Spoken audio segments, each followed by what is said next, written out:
Hello, my name is Gene Waz, and I'm here with head track and field coach, head cross country coach, Coach Aaron Smith. How you doing today, Coach? Good. Thanks for having me. Of course. So to kind of start here, how long have you been coaching, and what made you want to coach at the high school that you graduated from? Yeah, so first off, I appreciate you knowing that. Looking through some of your questions, it looked like you did a lot of research, so I appreciate that. But yeah, so I've been coaching. This is year 13. I've been the head cross country coach. I mean, I've been coaching all 13 years. I think 2 assistant for cross country, and then I've been the head coach for the last 4 or 5 years, I think. I don't really remember, but I've been here for 13 years, and I liked running, and I knew I wanted to coach. Like, I wasn't sure what job I wanted to do, but I knew I wanted to be a coach, so I figured teaching would be easy to do and coach at the same time. And I just, every summer after I graduated, I helped with cross country. My first year at college, I got done in April and had like a thing where I had to shadow a teacher for like 2 or 3 weeks, and so I just came out to track practice and helped coach there. And I wanted to be coaching at the high school I went to, and so I didn't get a job till like right before the year started. It was like probably less than a week before the school year started. I had a part-time job at Knightstown, but then got a full-time job here right before the beginning of the school year, my first year. And so that's where I ultimately wanted to be. So I'm like, okay, that's where I got to go. So, yeah. So being, the head cross country coach along with track coach, then you're also a math teacher too. Yeah. And then how do you balance all that while trying to have a personal life too outside of school? Yeah, that's a really good question, and the short answer is I don't. Not very well anyway. So, we're practicing all the time. Cross country, we take about 2 weeks off, and then we start track practice. And then after track and field in the spring, I take about a week or 2 off, and then we practice over the summer. So this year I've kind of been, I don't know, I guess you could say a little bit burnt out, like, since I've been doing it for so long. Like, the guys on the team, they got to do that for 4 years. I'm 3 times that now. Yeah. So Christmas break this year, I didn't practice at all. Like I just said, you guys are on your own. Here's the workouts. You can go do them.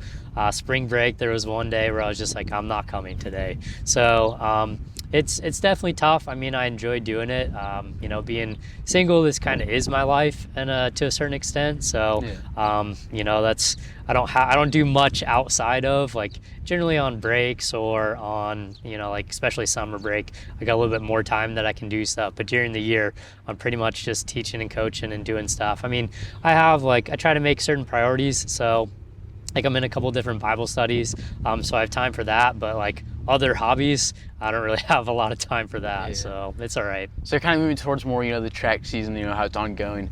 So what do you think is a possible team-wise, do you think a conference title or maybe a sectional title is, within reach this year for you and your track guys? Yeah, so that's difficult. Conference, Mount Vernon for the last several years has just been really good at track. They've got, especially their junior class, just very talented. And so we are, I know one of your questions later, but we graduated a lot of guys. And so we've got a younger team. So we're just trying to develop the guys that we have. So realistically, like, I don't ever want to say you can't do something, but track and field is a little bit different than like football or basketball, where like you step on the field and, you got a chance that you could beat that team. And track and field, like, if you're not as talented as the other team, you're probably not going to beat them. So like it's very slim.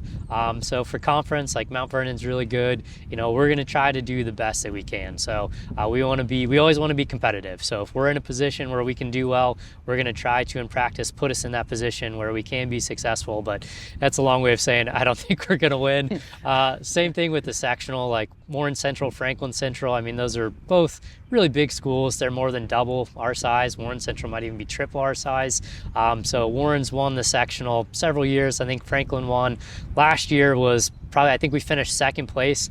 And as far as I know, it's the first time we've ever beaten Warren-Central in track and field. I mean, that's for 25, 30 years. I mean, obviously before then we could have beaten them, but for the last like couple of decades, like, this is the first time we beat them, but we still lost to Franklin-Central. So I don't think we've ever, like, in school history, won a track and field sectional.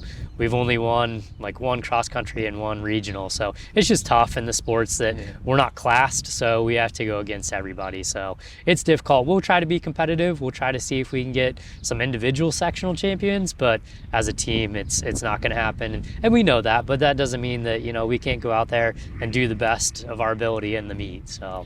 So kind of, like you said, you graduated some guys like state champion Elliot Ryba or all-state long jumper Kurt Kinnett. Yeah. How do you plan to replace those guys, put yourself in a position to at least, try and win conference or sectional, Right. Again, like I said, thanks for doing your research. Like I can tell, you're not on the team and you know a lot about our team from the last couple of years, so appreciate that. But, you can never replace, like Elliot was a state champion, but I look at it, more from like, you can't replace Elliot Ryba and you can't replace Kurt Kinnett. You can, like, as people, you can replace their spot. But, each person's different, and like whether they're a talented guy or like, one of my JV guys, once they graduate, I can't replace that person. So, I try to think of them as people more than just like the athletes they are. But losing a state champion, you're not going to replace that. But we do have Bradley Strevler. Elliot did a great job of kind of helping Bradley as a freshman who made it to state. I think he was one of 2 freshmen to make it to state last year in the high jump. So he's jumped 6'5" this year already. And so like we'll get points there. So that'll be nice to have that. But again, Bradley's not Elliot. So, but we're glad to have Bradley and he'll fill in there. Kirk was 4-time state qualifier in the long jump. So, to fill that spot like on your roster, it's not going to happen. But we try to get everybody. We kind of by committee, like Jalen Stuckey's done a great job in our sprints this year, kind of is one of the top runners. John Stuckey, his brother, he'd gotten hurt, and so he's kind of coming back. He's been doing long jump, so he's been trying to fill in there, and we can't, like, they're not the same guy as Kirk, but we'll try to get them and get everybody to do the best they can. So, obviously, losing some talented guys that score a lot of points, like, it hurts when you're in the big meets, but we're just trying to, those seniors, we want to see them, this is their last chance, we want to see them do the best that they can do, and then we'll just continue developing the younger guys, and hopefully in the future they can kind of step in and we have another guy like Elliot Ryba or another guy like Kurt Kinnett. So yeah, it's kind of going along with it. Your team, it doesn't lack a ton of talent, but it does lack kind of, experience come postseason. Yeah. So what are you guys trying to, doing, as far as maybe, strength of schedule or just in practice to get your guys ready for, tough competition come postseason? Yeah, so this was kind of difficult. We tried to change our schedule this year, and I got to figure out how to do that because, like, every change I try to make didn't work out. So we're just going to make the most of the meets that we have. Like, we're kind of mixing people around, running them in different events. So they're kind of, it's not their normal thing, so they don't get, like, complacent. But we have, coming up next week, we've got Noblesville, which is, we'll see a lot of talent there. So that's always one of our bigger meets. And then every time we run against Mount Vernon, that's, they've got a lot of really good guys. So that's competition there. So we've had meets where, maybe as a whole team, we've been better than them, but we've had like, this team might be good at distance. And so their distance runners, like we're competitive with them, or this team might be good at sprints, or this team might be good at throws. And so I don't think all at once we've seen where like we're super competitive, but some of the teams we've gone against so far, it's been like, hey, everybody's had somebody to compete with. So, but yeah, we're just trying to give them opportunities to compete and to learn their different races, their different events, to hopefully do the best they can here come at the end of the season. So in recent years, you guys have actually broken a pretty fair amount of records. What do you, is there anyone you think that can, break some records, but also how are you going to put those guys in a position to break those records and keep getting better? Yeah, so definitely been blessed with some very talented athletes in the last several years. And, a lot of our other coaches, like I haven't done a lot with those records. That's been our other coaches, whether it's Coach Jay in the sprints or trying to think of the other records. So we've broken a lot of the sprint records. I've had a couple of distance records. I know Coach Arnold in the pole vault before Coach Emily got here with pole vault. We had a pole vaulter break the record there. And just a lot of our other coaches have definitely been a big part of that. But we've got a couple guys. We've got Vaughn Quigley as a freshman this year. He was the middle school state champion in the discus, and Coach Gray's done a great job with him. He's already thrown 159.5 or 159 6 inches, and the state standard, which is the average of 9th place in the state over the last 3 years, and 9th place is all state, is 161. And so if you throw that in the regional, you'd qualify for state automatically.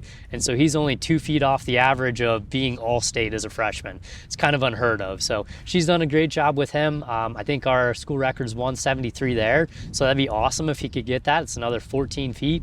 But if he doesn't, like in the future, he's a guy that could get that. You know, we got Bradley in the high jump, and Coach Jay does a great job with the high jump. And we brought in Coach Dahlquist. He's been helping out with high jump as well.